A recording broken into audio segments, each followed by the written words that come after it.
धरने प्रदर्शन हो रहे हैं, कहीं ना कहीं निजीकरण जो है वो क्यों जरूरी है? सरकार के अगर हम बात करें तो सरकार इसको क्यों जरूरी कर रही है, और ये निजीकरण किस तरीके से लोगों के लिए एक नासूर बन करके आ रहा है, इस पर भी हम बातचीत करेंगे डॉक्टर ओम सुधा जी से, जिनका विश्वव्यापी जो आंदोलन 2 अप्रैल को ये लोग कर रहे हैं अपने अखिल भारतीय परिसंघ के माध्यम से। सर, आप लोगों का जो 2 अप्रैल को आंदोलन होगा विश्वव्यापी, जिसे कहेंगे, हाँ विश्वव्यापी कहें तो देशव्यापी कहें, जो भी आपका ये आंदोलन होगा, क्यों आवश्यकता पड़ी कि हमें इस आंदोलन को करना चाहिए और लोगों को जागरूक करना चाहिए?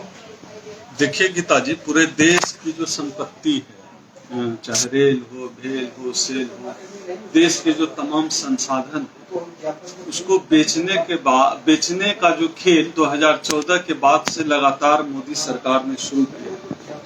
जाहिर सी बात है कि देश की संपत्ति को बेचने का मतलब होता है कि देश के खिलाफ काम करना, क्योंकि देश की संपत्ति किसी एक व्यक्ति की संपत्ति नहीं होती है, वह देश के लोगों के खून पसीने से तैयार की जाती है। चाहे रेल हो, भेल हो, सेल हो, BSNL हो, MTNL हो, एयरपोर्ट हो, एयर इंडिया हो, या किसी एक व्यक्ति की संपत्ति नहीं। लेकिन सरकार ने इसको औने पौने बेचना शुरू कर दिया। असल में सरकार का इसके पीछे उद्देश्य ये लगता है कि सरकार अपनी जिम्मेदारियों से मुक्त होना चाहती है। जिम्मेदारी लोगों को संरक्षण देने की जिम्मेदारी राष्ट्र निर्माण की जिम्मेदारी देश में जो वंचित समाज है उसको मुख्य धारा में सरकारी नौकरी के माध्यम से लाने की जिम्मेदारी। सरकार इस जिम्मेदारी से मुक्त होना चाहती है। सरकार में इतनी कुवत नहीं है, इस मोदी सरकार में इतनी हिम्मत नहीं है कि इन जिम्मेदारियों को निभा सके, इसलिए यह इन संपत्तियों को औने पौने बेच देते हैं। दूसरा जो एक मूल कारण दिखता है कि यह जो निजीकरण करना चाहते हैं, उसके पीछे मूल कारण नजर आता है कि निजीकरण इनके लिए बस बहाना है, असली निशाना जो है वो आरक्षण है। सर मैं एक चीज और पूछना चाहूंगी, निजीकरण करने से क्या जो बड़े बड़े टाटा अंबानी है, उद्योगपति हैं, उनको फायदा पहुंचाना चाहती है क्या सरकार? क्या उनको कठपुतली बन चुकी है? 2014 का चुनाव हो या 2019 का चुनाव, आप मोदी जी का देख लीजिए, मोदी जी ने किस हवाई जहाज से चुनाव प्रचार किया था। उस हवाई जहाज में लिखा हुआ है अडानी। तो जो व्यक्ति अडानी के हवाई जहाज में चढ़कर प्रचार करता हो चुनाव का, तो क्या चुनाव जीतने के बाद वो उस व्यक्ति को फायदा नहीं पहुंचाना चाहेगा जिस व्यक्ति के हवाई जहाज पे चढ़कर उसने चुनाव प्रचार किया हो और चुनाव जीता हो? जाहिर सी बात है मोदी जी नमक हराम नहीं है। मोदी जी भले ही जनता के खिलाफ है, मोदी जी भले ही देश के दलित, पिछड़े, आदिवासी, अल्पसंख्यक, इस देश की आम आवाम के खिलाफ है, लेकिन मोदी जी ने जिनके हवाई जहाज पर चढ़कर चुनाव प्रचार किया था, मोदी जी उनके साथ नमक हलाली कर रहे हैं। भले ही देश के जनता के साथ मोदी नमक हरामी कर रहे हैं, लेकिन देश के जो पूंजीपति हैं उनके साथ मोदी नमक हलाली कर रहे हैं। उनके साथ उनका जो कमिटमेंट है वो पूरा कर रहे हैं। आप देख लीजिए, कुछ छोड़ नहीं रहे सब। अब तो जमीनें भी बेची जा रही है, नेशनल हाईवे बेचे जा रहे हैं। पहले पट्टे पर दी जाती थी, ठेके पर दी जाती थी, अब तो बस दे रहे हैं, भैया ले जाओ किसी तरह सारी सरकारी संपत्ति। कभी कहीं ना कहीं तो सर ये भी था ना, पब्लिक भी तो कहती थी ना कि हम लोग जाते हैं सरकारी ऑफिसों में कुछ काम कराने के लिए, चाहे वो बैंक हो गया, चाहे पोस्ट ऑफिस हो गया, तो उन्हें लंबी लंबी लाइनें लगानी पड़ती थी, पैसों की डिमांड्स की जाती थी, या फिर उन्हें भगा दिया जाता था, बहुत ही ज्यादा उनके साथ अव्यवहार होता था। इस वजह से भी कहीं ना कहीं सरकार को भी लगा कि हाँ, निजीकरण करेंगे तो जो सर्विस दे रहा है, जो सेवा दे रहा है, वो ठीक से सेवा करेगा। अगर इस देश में भ्रष्टाचार व्याप्त है हर जगह, आप क्या करेंगे? देश छोड़कर पाकिस्तान चले जाएंगे बसने के लिए? अगर इस सिस्टम में, इस देश के सिस्टम में दोष है, तो सिस्टम कोई मशीनरी तो होता नहीं, आदमी से मिलकर बनता है सिस्टम। आप सिस्टम को दुरुस्त कीजिए। और कौन आदमी कह सकता है पूरी जिम्मेदारी के साथ कि जो है निजी क्षेत्र में जो है भ्रष्टाचार नहीं होता? हर जगह तो भ्रष्टाचार है, हर जगह भ्रष्टाचार होता है। लेकिन तो ये तो तर्क नहीं, निकाल दिया जाएगा। नहीं, ये तो तर्क नहीं। सरकारी नौकरी में भी तो यह डर होता है कि ऑफिस से निकाल दिया जाएगा। प्राइवेट, आप ये बताइए, ये जो तमाम प्राइवेट लोग हैं, तमाम जो पूंजीपति हैं, उद्योगपति हैं, ये किस तरह से खरीद रहे हैं सरकारी कंपनी को। जाहिर सी बात है उसमें भ्रष्टाचार है, तो उसकी पूरी खरीद में ही, उसकी नियत में ही भ्रष्टाचार। और सरकार और किसी प्राइवेट कंपनी में ये अंतर होता है कि सरकार का काम मुनाफा कमाना नहीं होता है, सरकार वेलफेयर के लिए काम करती है कि जनता का भला हो। लेकिन कोई भी प्राइवेट कंपनी वो मुनाफे के लिए काम करती है, वो आपके कल्याण के लिए काम नहीं करेगी, मुनाफे के लिए काम करेगी। उदाहरण के लिए जब लॉकडाउन हुआ था, जब कोविड इस देश में पूरे चरम पर था, किस प्राइवेट अस्पताल के बाहर लोग खड़े थे? उन्हीं सरकारी अस्पतालों में ही इलाज हो रहा था। आज भी देश में जनगणना से लेकर बकरी गिनने तक का काम कौन लोग करते हैं? चुनाव कराने का काम कौन करते हैं? कोई प्राइवेट कर्मचारी करता है? वही सरकारी कर्मचारी करते हैं। आज भी लोगों का भरोसा सरकारी अस्पताल ही है, आज ही लोगों का भरोसा सरकारी हॉस्पिटल ही है, आज भी लोगों का भरोसा रेलवे। या बताइए, रेलवे के किराए में मोदी जी ने लगभग 14 गुना बढ़ोतरी कर दी। कई मल्टीपल्स जो है सुविधाएं उसके हिसाब से कटौती कर दी। तो सर आपको ये लगता है कि जो सरकार कह रही है कि निजीकरण कर देना चाहिए, क्या उनको भी खुद को भी निजीकरण हो जाना चाहिए, जैसे उनकी जो सरकारी सुविधा उनको मिलती है? सरकारी सुविधा क्या मिलेगी, यह बचकाना तर्क है। असल में हम लोग अपने मुद्दे पर रहें। यह जो देश की, ये लोग एक तरफ नारा लगाते हैं भारत माता की जय, खुद को देशभक्त कहते हैं, दूसरों को देशभक्ति का सर्टिफिकेट बांटते चलते हैं और देश की संपत्ति को बेचते हैं, भारत माता की संपत्ति को बेचते हैं। इतने बेशर्म लोग हैं। असल में इस देश के जो देशद्रोही लोग हैं, वो लोग हैं जो इस देश की संपत्ति को उन्हें बेच रहे हैं। जो सरकारी जितने उपक्रम हैं उसको मिट्टी के बेच नहीं रहे सर, वो दुगना कमाने के लिए कर रहे हैं। आखिर वो कमाई काम कहाँ किसके लिए कमा रहे हैं? आपने जनता के लिए कौन सी सुविधा बढ़ा दी? कितने एम्स खोल दिए, कितने अस्पताल खोल दिए? अब रेलवे का प्राइवेटाइजेशन कर दिया, कई गुना जो है भाड़ा बढ़ा दिया, प्लेटफॉर्म टिकट बढ़ा दिया, सुविधाएं क्या बढ़ाई? वो मैटर करता है ना। आप जन कल्याण का काम क्या कर रहे हैं? आप पेट्रोल डीजल की कीमत बढ़ाते जा रहे हैं, लेकिन आपने पब्लिक वेलफेयर का काम क्या किया? यह ज्यादा जरूरी है। आप कर क्या कर रहे हैं? असल में इस सरकार की नियत में ही खोट है। ये अपने इससे जो नुकसान होगा वो किस वर्ग को होगा सबसे ज्यादा? यह जो सबसे ज्यादा जो नुकसान है, जहां आप इशारा भी कर रहे हैं गीता, वह नुकसान इस देश के दलित, आदिवासी, पिछड़े, गरीब, वंचित, अल्पसंख्यक, महिलाओं, इस वर्ग को नुकसान होने वाला है। क्योंकि सरकारी अस्पतालों में इस देश की बहुसंख्यक आबादी जो 85 से 90% जिसको बहुजन समाज कहते हैं, वो इस देश की आबादी है और अधिकांश सरकारी उपक्रमों इनका ही वास्ता होता है।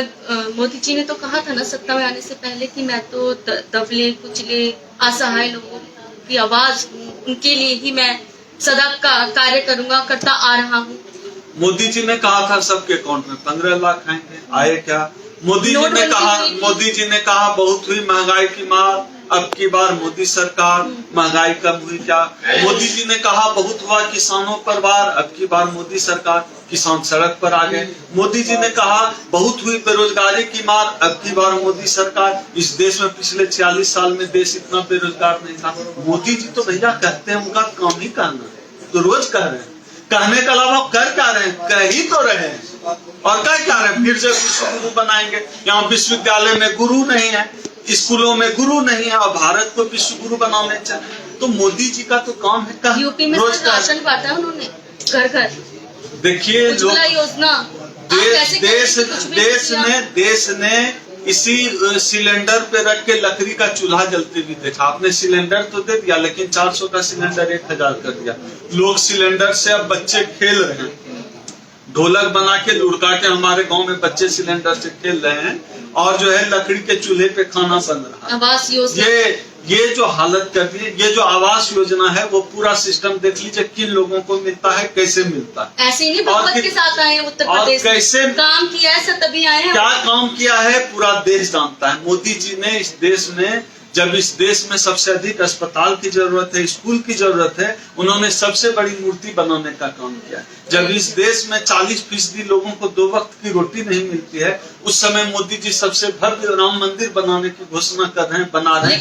ये काम किया है, ये काम किया मोदी जी ने। देखिए, लोगों की खुशी को हम डॉक्टर अम्बेडकर के उस कथन से जोड़ते हैं, जब डॉक्टर अम्बेडकर ने कहा था कि भारत एशिया का वह देश है जहां बौनों की प्रजाति निवास करती है, जिन लोगों का ठीक से शारीरिक और मानसिक विकास नहीं हो पाया।